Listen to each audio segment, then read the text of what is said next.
companies everywhere are making ambitious commitments to reduce their carbon footprint. But for those that rely on cattle supply chains, those reductions will have to start with reducing emissions from the cattle themselves. They could put solar on as many of their factories as they wanted to. They could completely overhaul their entire vehicle fleet to be, low emission vehicles. And still, if the cow is standing out there in the barn or in the pasture, burping her methane gas out, they were never, ever going to achieve their goal.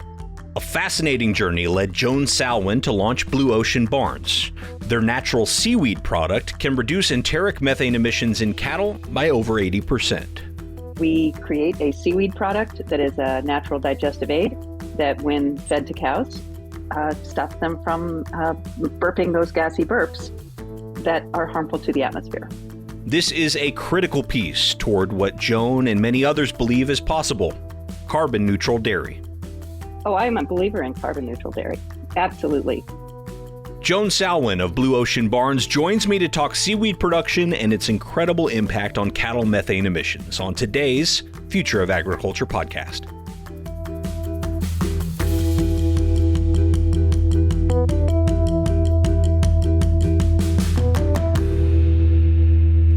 Well, hello, fellow ag nerds. Thanks so much for joining me for another episode of the Future of Agriculture podcast. My name is Tim Hammerich, and every week you and I get to sit down with the founders, farmers, innovators, and investors, the people shaping the future of the ag industry.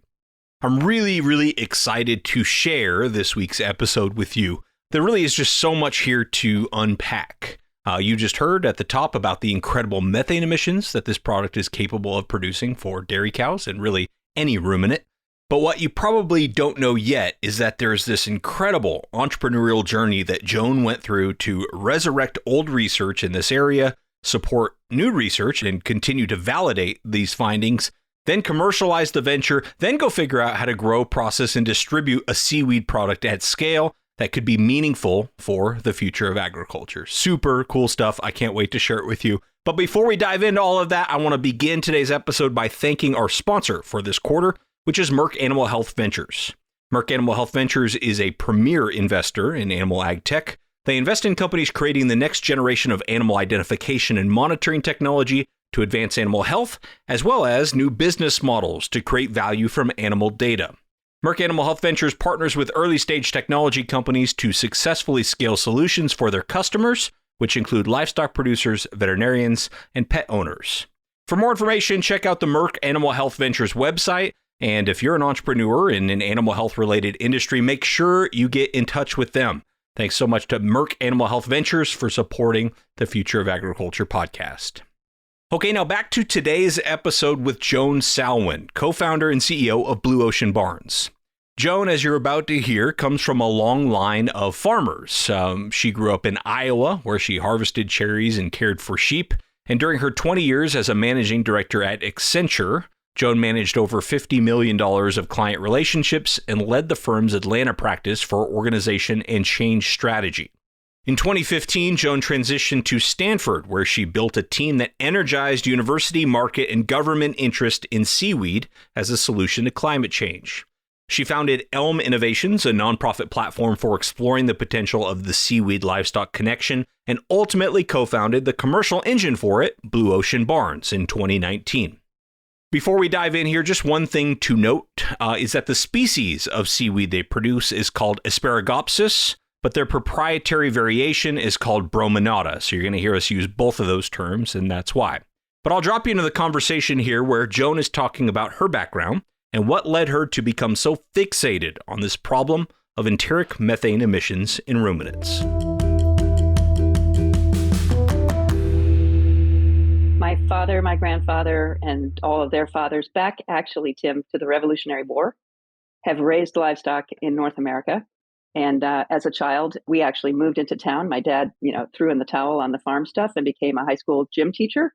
But every Saturday and Sunday, we were in the shadow of that farm and helping with, everything from taking care of the livestock to canning cherries and all that kind of thing. So I really gained a huge respect for rural life and the ingenuity of farmers. My grandfather, Mo King, is clearly one of my lifetime heroes. And he was just an amazing steward of his animals, the land, the creek that ran through our farm, all those kinds of things. And he was a real lover of sheep, I must say. But at any rate, when I left the farm, went to Northwestern University and started my own career, at some point I learned that there was this theory, later proved, that livestock were emitting, as part of their natural digestive process, a pretty potent greenhouse gas. And I was like, no, that's not even true. That can't be true. And I think back to what my grandfather might have wanted to talk about as it relates to that byproduct of his livelihood and the legacy that he created for our family. So after a career with Accenture and as a founder and headmaster of a girls' school that was focused on STEM careers and really did focus on the climate a great deal, I decided to go to Stanford to pursue this question much greater, like what's the state of play with enteric methane? What's been tried, what has failed, and what can I do to continue my grandfather's work and legacy and to create a world in which farmers truly are stewards of the planet in every way, providing nutritious food as well as taking care of the land and the atmosphere that we all depend on. And when you pursued that opportunity at Stanford, did you already know it was going to end up being a startup company on the other end? Oh, completely not. No, I really didn't know where it was going to take me. I felt lucky to be at a point in my life and career where if that did happen, that'd be a path I could pursue. But no, I really went to, maybe find a thing that was already in play and needed some policy support or some, I don't know what. But I kept my mind open and was just really curious about what was out there and could it make a difference.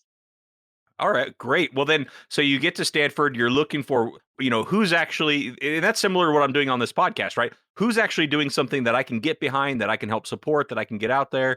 And, what happened? Yeah, well, I just totally made a nuisance of myself with all of the professors in climate science and climate policy, climate economics, et cetera, in the School of Earth, primarily David Lobel and Roz Naylor and Rob Jackson, people who really are trying to understand the impact of agriculture on the planet. And they directed me to places where I could homeschool like a boss. And so I did. I just read and read and read scientific journals and ag journals to learn, kind of where we were. And, one night, I want to say like after 11 o'clock p.m. for sure, I stumbled upon this seaweed, work that had been done in Australia. And it was already a couple of years old. And I thought, maybe this is already out there. Maybe this is a thing. Perhaps this is a thing. So I went back to my mentors at Stanford that I was working with as a visiting scholar. And they told me I needed to get my buns over to University of California at Davis, that team would be the right folks to really know whether this had ever been published in a major journal, has it ever been presented on a global conference, whatever, what is this thing? So I headed on over there and learned that there was some familiarity with it, but basically, Tim, this research group had disbanded and moved on to biochar and a bunch of other things. The funding had changed, funding sources had changed.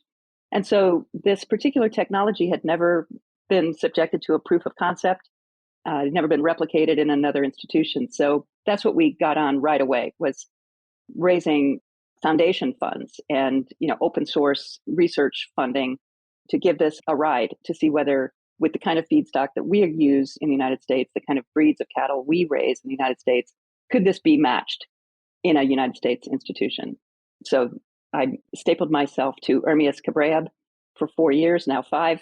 And we started a research agenda that was really far reaching and at a pace he's never seen before. Well, what a fantastic person to be stapled to. I mean, extremely well respected and genuinely curious guy.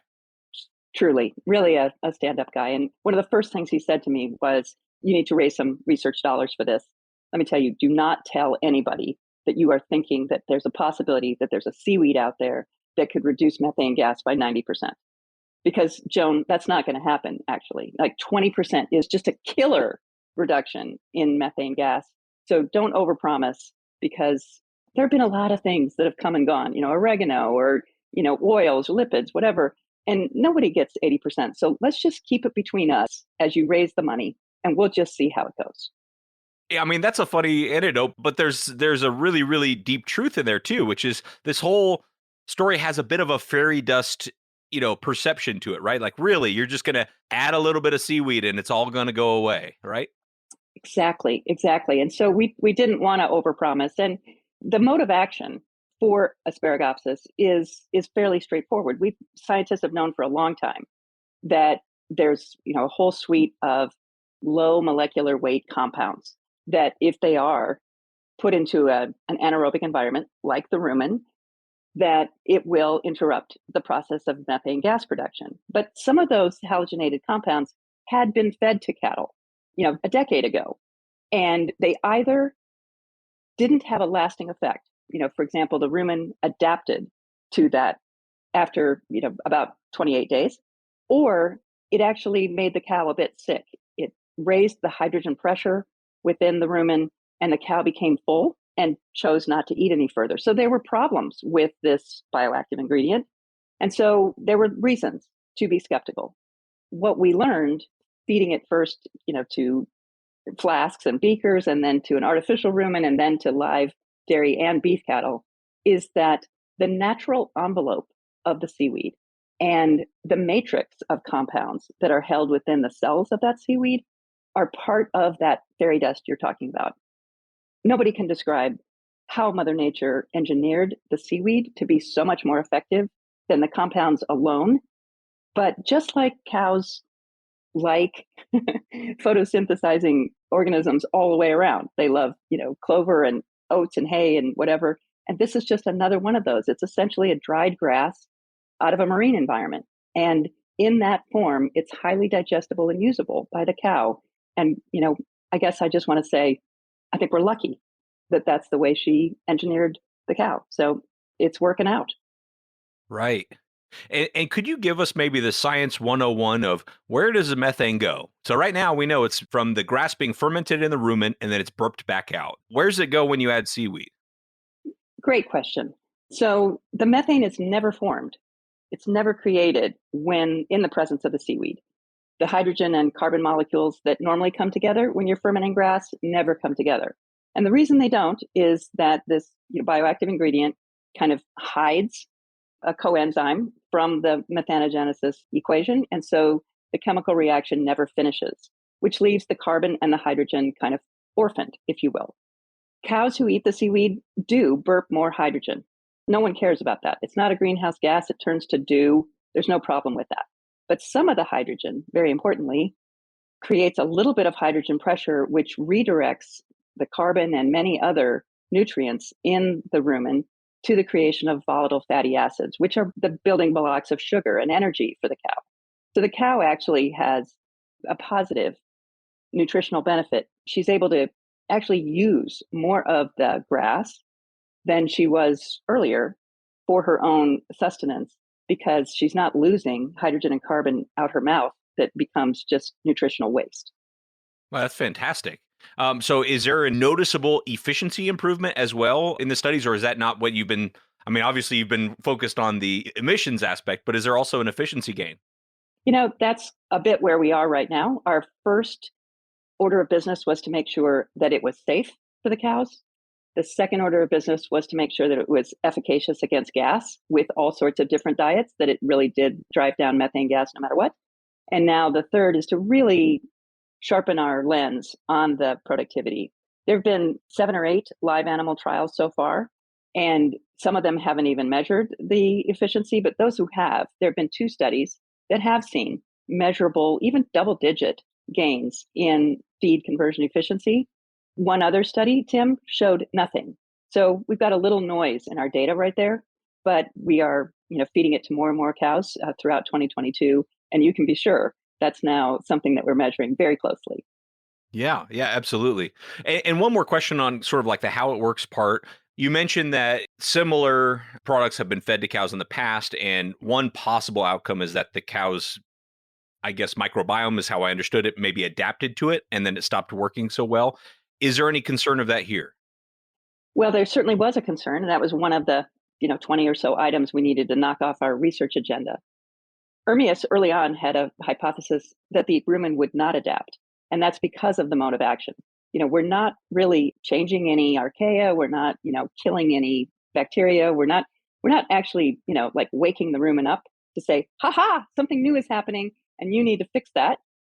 It's when this bioactive ingredient sequesters the nickel cofactor, the rumen doesn't really feel like anything's going on. You know what I mean? It feels like, nothing is truly, truly disrupted.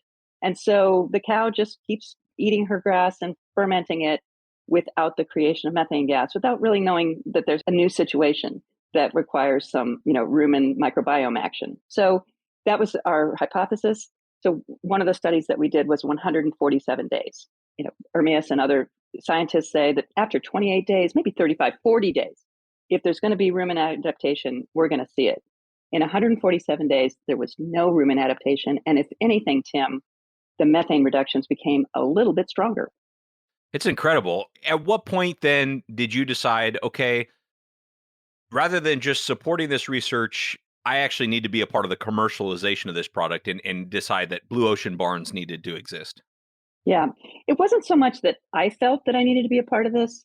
I recognized that philanthropic dollars and federal grant dollars were only going to go so far, and that the private sector was going to have the means to drive adoption of this product. So it became clear that a commercial engine was needed. So we created Blue Ocean Barns in 2019. And that was really after the safety and the efficacy work was really pretty much in the bag, and where the biggest challenge became how to cultivate the seaweed at scale.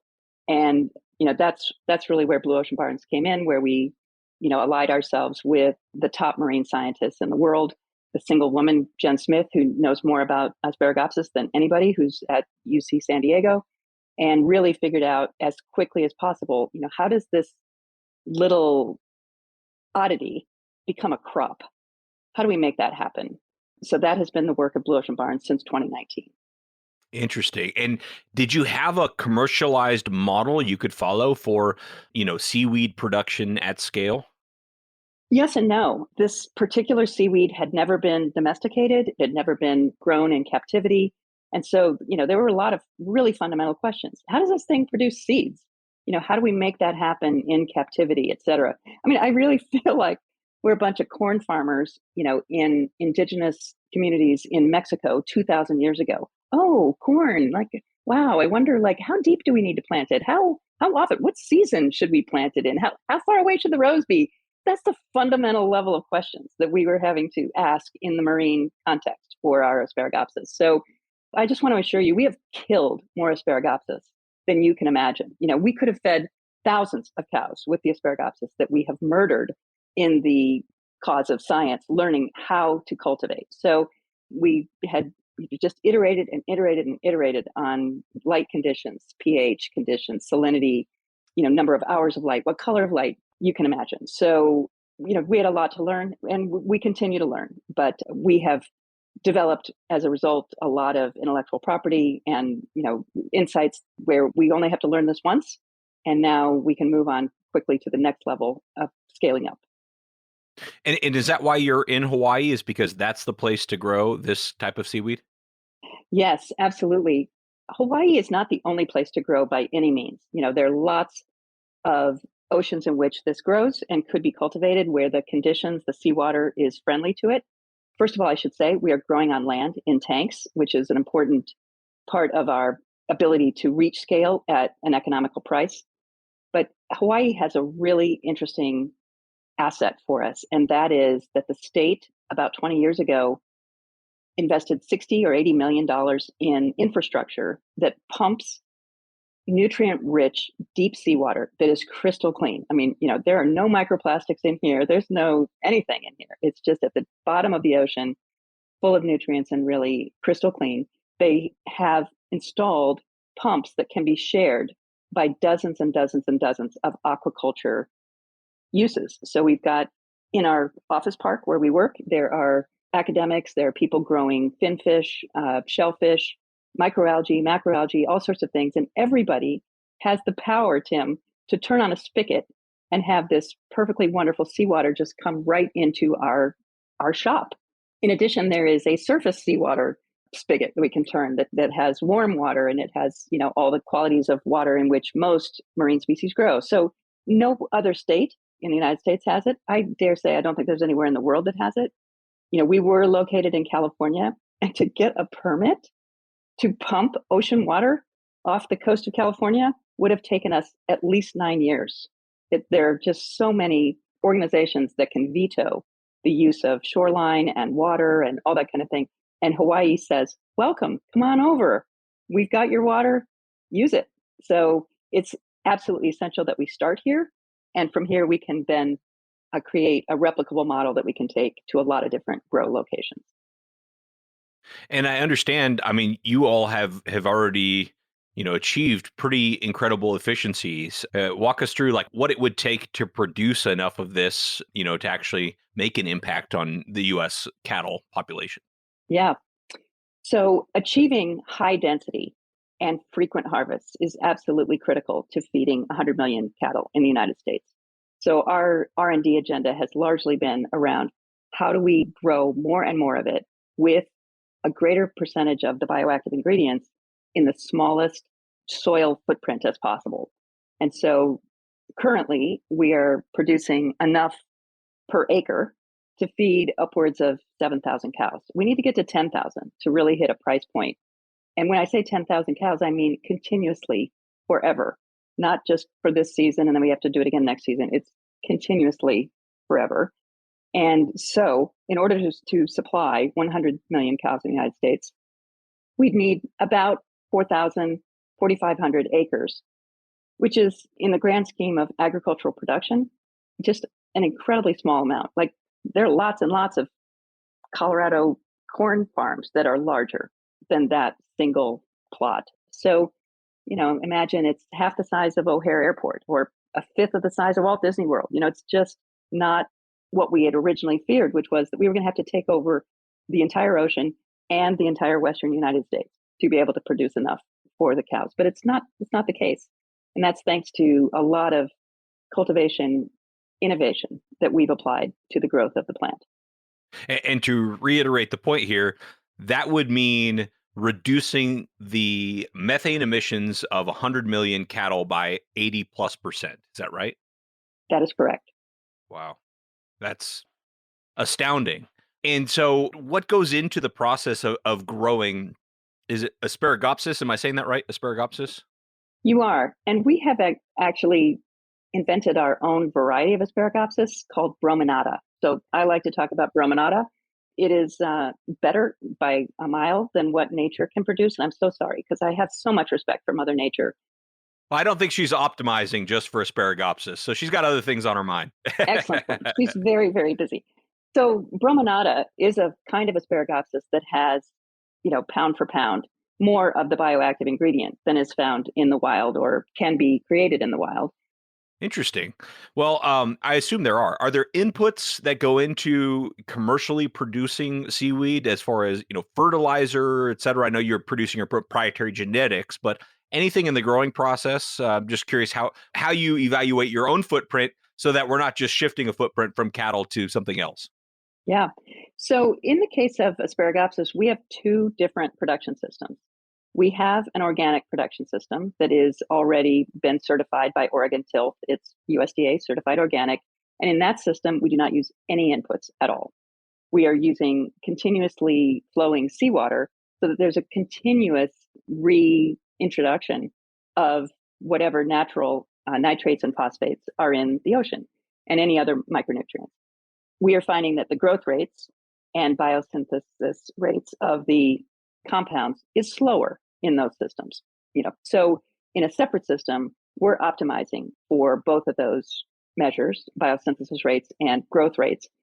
And we are finding that there are certain fertilizers, certain gases that can be introduced into the water, slight differences in the pH that are made by an input, that today may or may not be allowed in an organic system. Right now, our goal is to produce the organic product as it is while we are optimizing our non-certified organic product.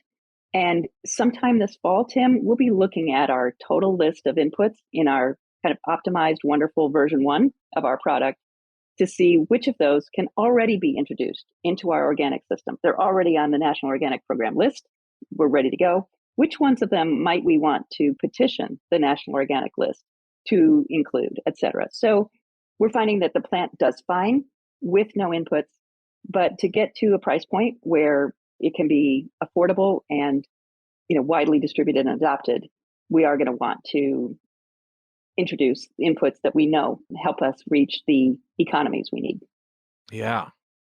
Well, and that kind of brings us to our next big challenge. And obviously, you do not shy away from challenges, right? I mean, here you go to Stanford just wondering like what's out there, wide open, not knowing. So you start from scratch. You find this research, and you kind of do everything you need to do to resurrect the research. Then you go figure out a way to commercially produce, the seaweed, and now you've got to figure out a business model that sustains, the production of the seaweed. So maybe talk about the business model a little bit. That's sort of I don't know if the challenges happen sequentially like that, but to me, in my mind, that's where I see like the next thing where you've got to go figure it out. Super good point. And I will say the challenges just keep coming. I mean, I don't know if they're in order or if they're, an onslaught, but they do keep coming. So when I first founded this company with my co-founder, Matt Roth, I think that for a moment we envisioned ourselves, walking down a dusty rural road with a huge satchel of samples and knocking on barn doors one by one, and saying, this stuff is really great, Mr. or Miss Farmer, you got to use this stuff.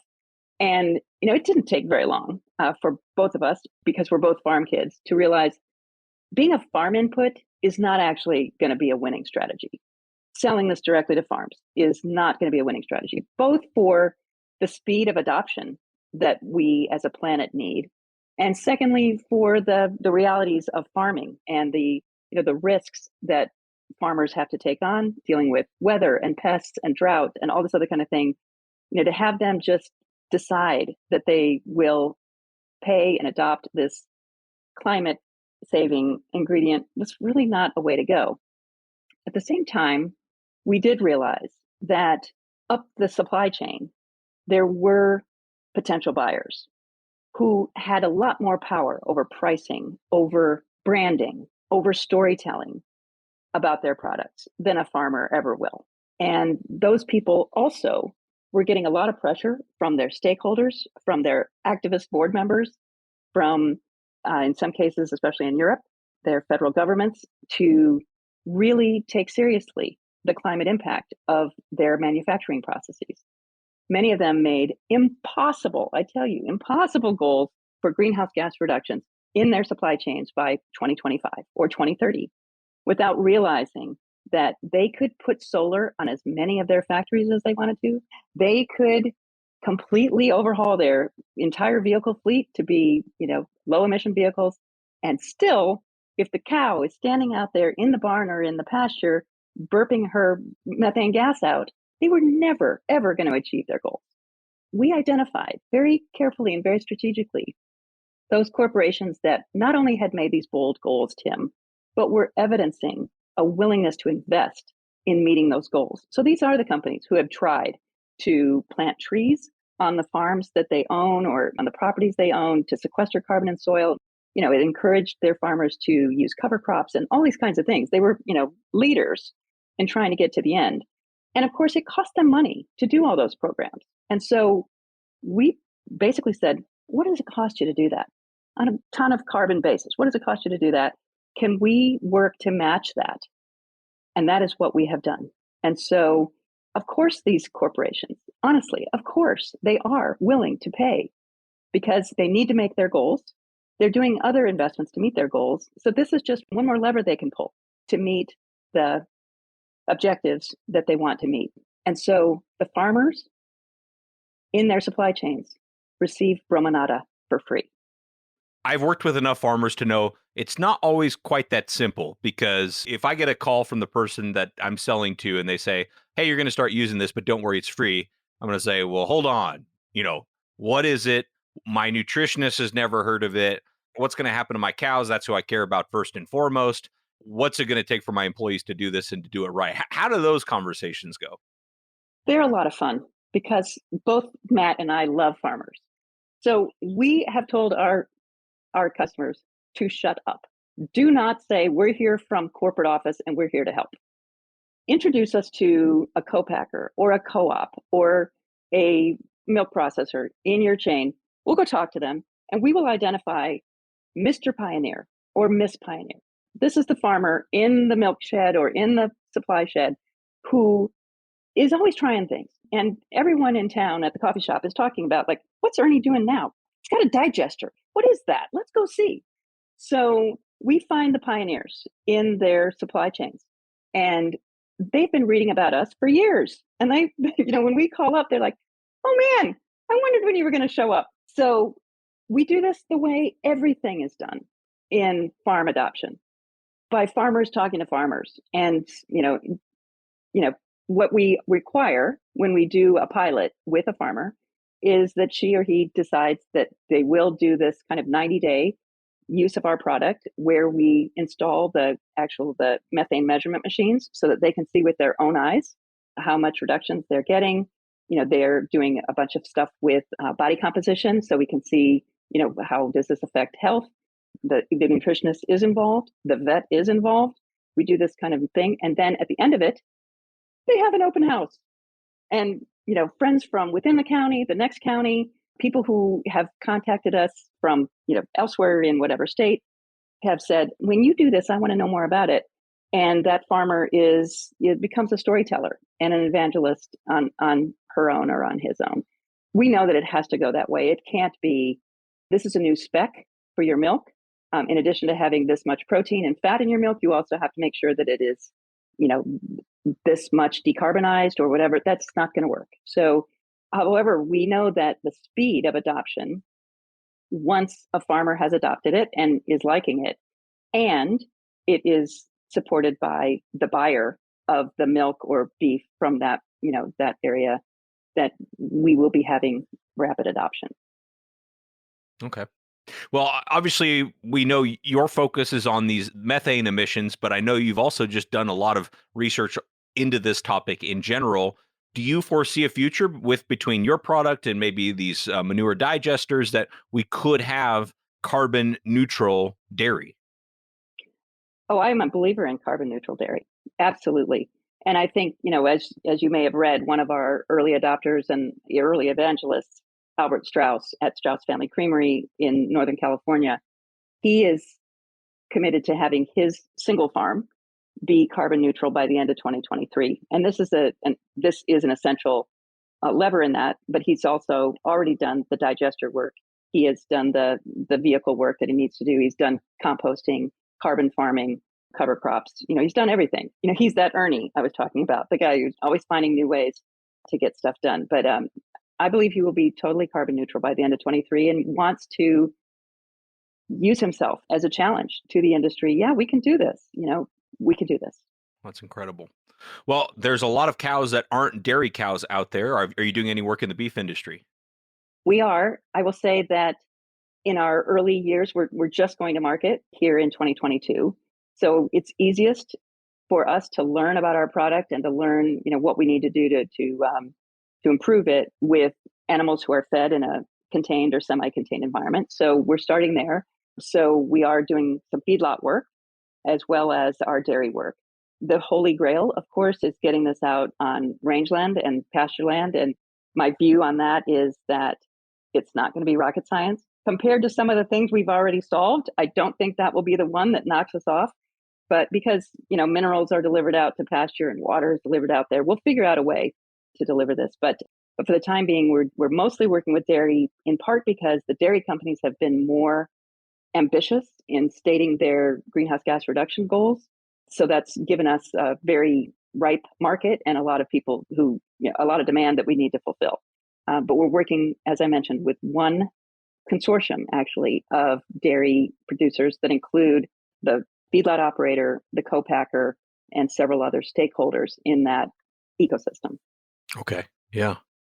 Well, this has really been fantastic. I'm looking over my notes here to see what I haven't asked about, but I think, a couple questions for you, and this is maybe zooming out a little bit. A lot of people in your same shoes, when you took that challenge to go to Stanford and really dive into this topic, would have arrived at the conclusion that, yep, cows are the problem and we just need less cows.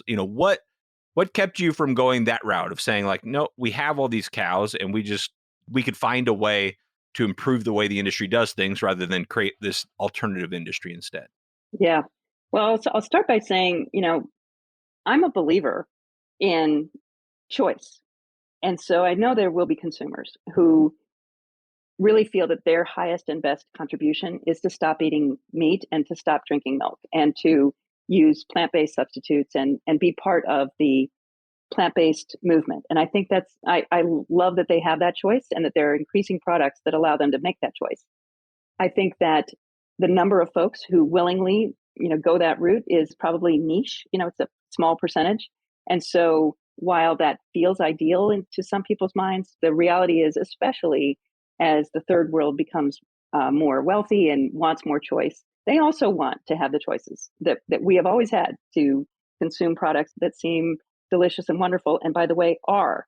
So I think that the problem, if there is one, of having cows on the planet is not going to go away soon. So while we, have a number of folks who are focused and moving certain populations of consumers into plant-based alternatives, the cows are going to be on the planet. As long as cows are on the planet, there's no reason why we shouldn't aggressively improve, their digestion so that rather than burping out carbon and hydrogen in the form of CH4, it stays in their digestive system and helps them produce better outcomes from their feed.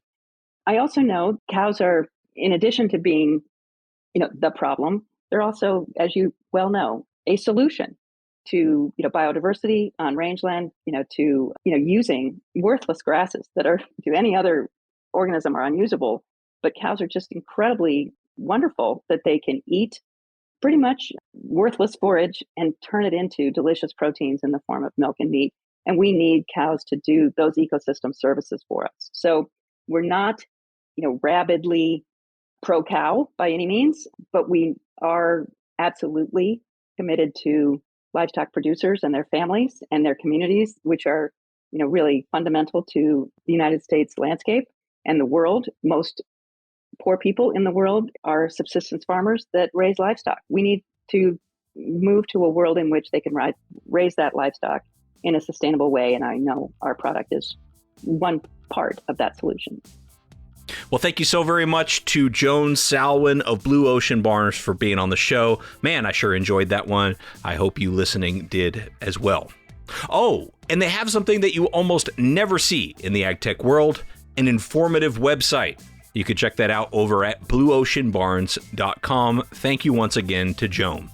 And thanks to those of you who continue to rate and review this podcast on Apple Podcasts or Spotify. We had a really helpful one recently that I thought I'd give a read to, and this is coming from Kelsey M. Leslie.